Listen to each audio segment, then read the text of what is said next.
In the quiet morning light of Ouagadougou, Burkina Faso, Ibrahim Traoré sat in his office, surrounded by the soft hum of a city waking up. Papers detailing local policy advancements were spread across his desk, each one a testament to the incremental steps his administration had taken towards self-reliance. His focus was interrupted when his assistant, Marie, burst through the door, her face a mix of excitement and unease. "Mr. President," she said, her voice trembling slightly, "you need to see this now." Traoré looked up from the report in his hands, his curiosity piqued by the rare urgency in Marie's tone.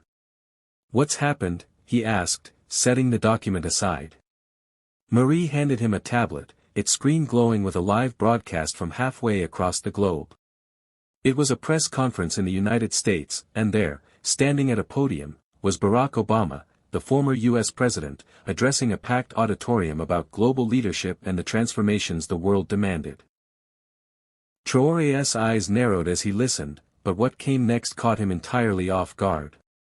Obama's voice, steady and resonant, filled the room through the tablet's speakers. "Burkina Faso," Obama said, "is a powerful example of how small nations can lead big transformations. Under the leadership of Ibrahim Traoré, the country is proving that self-reliance and dignity are not just ideals but achievable realities." Traoré froze, his heart skipping a beat. His name, spoken by Barack Obama, carried a weight he hadn't anticipated. The room seemed to shrink around him as he processed the words, the unexpected praise reverberating in his mind.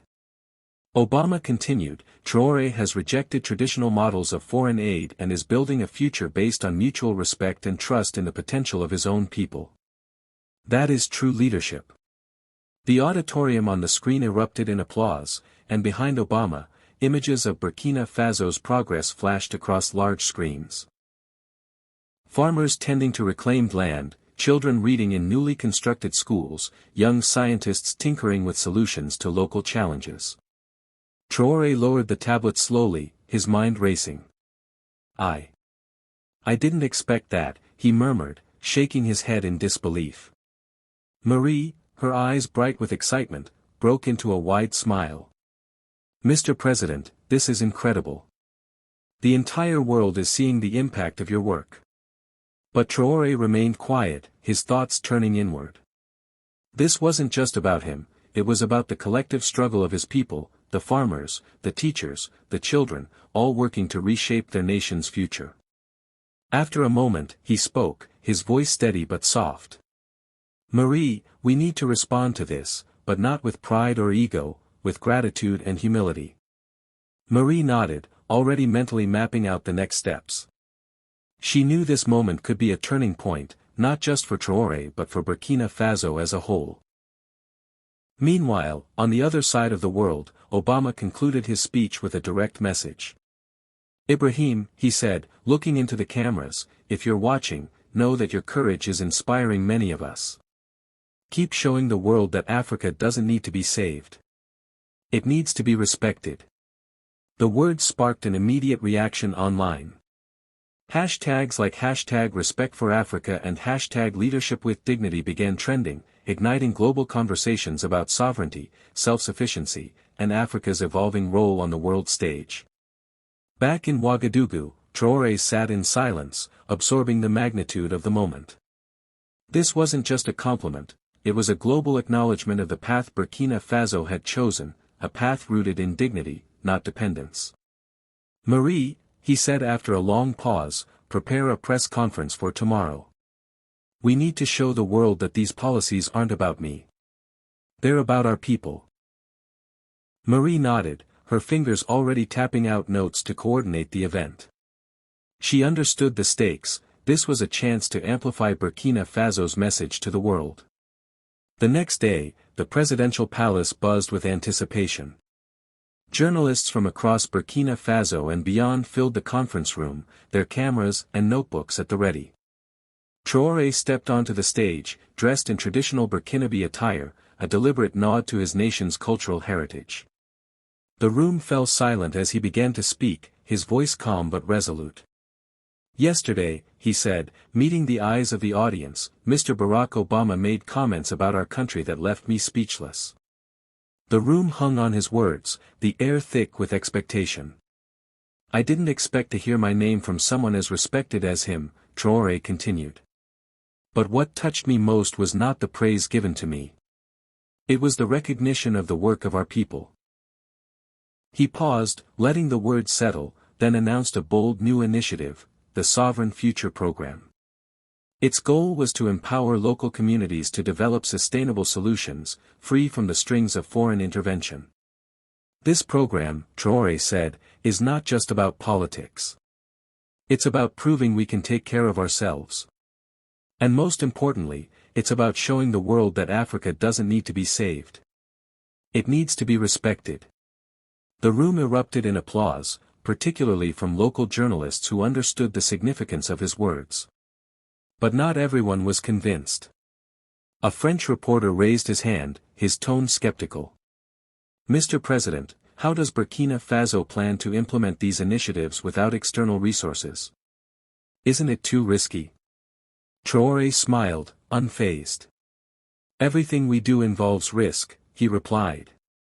But the greatest risk would be accepting help that compromises our dignity. We're betting on the potential of our people, and I know they won't disappoint us.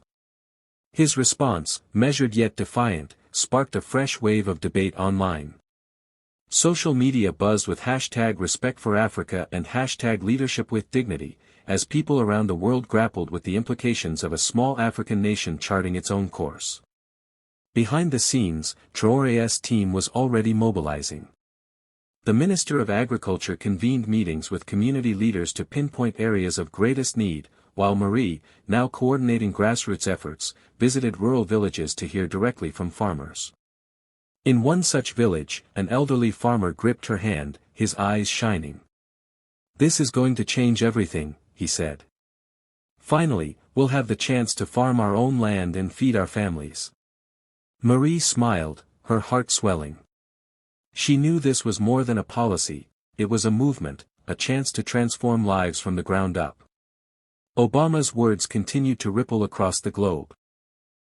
His praise for Traoré and Burkina Faso resonated with leaders, activists, and ordinary citizens alike, sparking discussions about what true self-sufficiency could look like. In the United States, reactions were polarized. Some lauded Obama for spotlighting a positive example of global leadership, while others dismissed the idea that African nations could thrive without external aid. During a live interview, a political analyst weighed in. "Traoré is showing something many of us have forgotten," he said. "Leadership isn't about imposing solutions, it's about empowering people to find their own." His words struck a chord, amplifying the global conversation.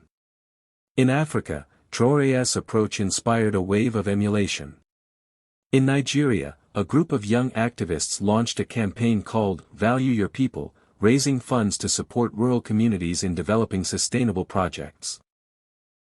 Across the continent, leaders began adapting Burkina Faso's model to their own contexts, tailoring initiatives to local needs.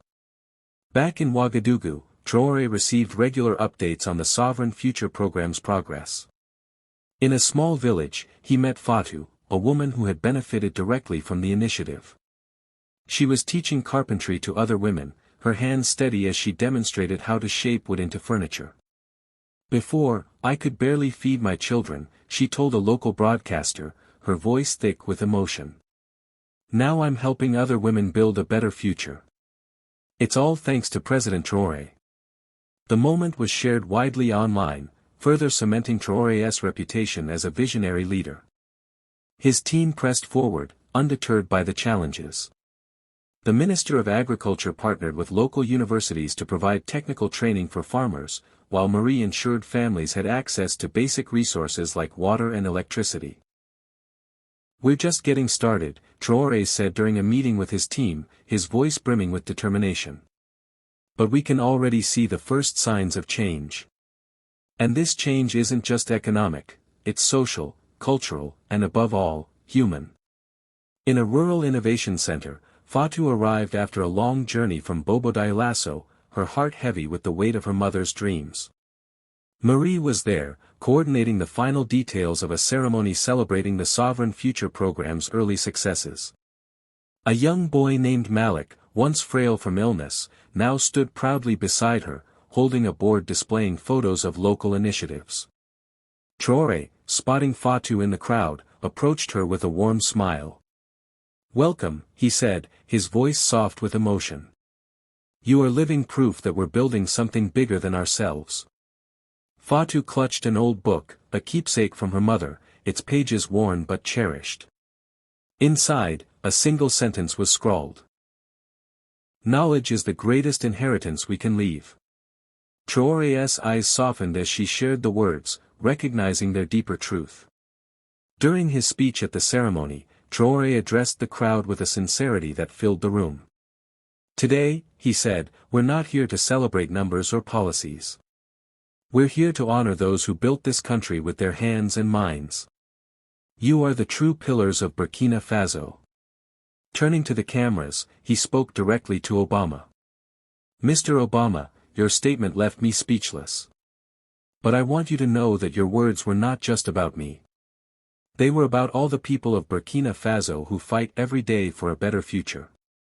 The audience roared with applause as images of thriving farms, bustling schools, and innovative projects lit up the screens behind him. Fatou, invited to speak, hesitated before stepping forward, clutching her mother's book. "My mother always taught me to fight for our dreams," she said, her voice steadying. "And today, thanks to this center, I know I can achieve hers, too. I want to help my people grow more food and care for our land." The crowd erupted, and Traoré embraced her, his eyes shining with pride. This, he knew, was the heart of the Sovereign Future program, empowering individuals to shape their own destinies. Across the Atlantic, Obama watched the broadcast, his admiration for Traoré deepening. In a follow-up interview, he was asked about the Burkinabe president. "This guy is something special," Obama said, a rare grin breaking across his face. "He's proving that genuine leadership is about listening to your people and acting with humility." His words, like before, spread rapidly, reinforcing the global narrative that small acts of courage and leadership could bridge divides across continents. In Burkina Faso, Traoré continued his work with unwavering focus. During a visit to a rural village, he met Mamadou, a young girl who had received school supplies through the program's land reform initiatives. "Mr. President," she said, her voice trembling with pride, "this is for you. I wanted to show you that we're using what we've been given to learn." Traoré knelt beside her, his smile wide. "You don't just owe it to us, Mamadou. You're proving that when we give people the right tools, they can conquer the world." As he stood, a journalist nearby scribbled in his notebook, "Today in Burkina Faso, I saw the future of an Africa that values its history, honors its heroes, and builds bridges of dignity for all."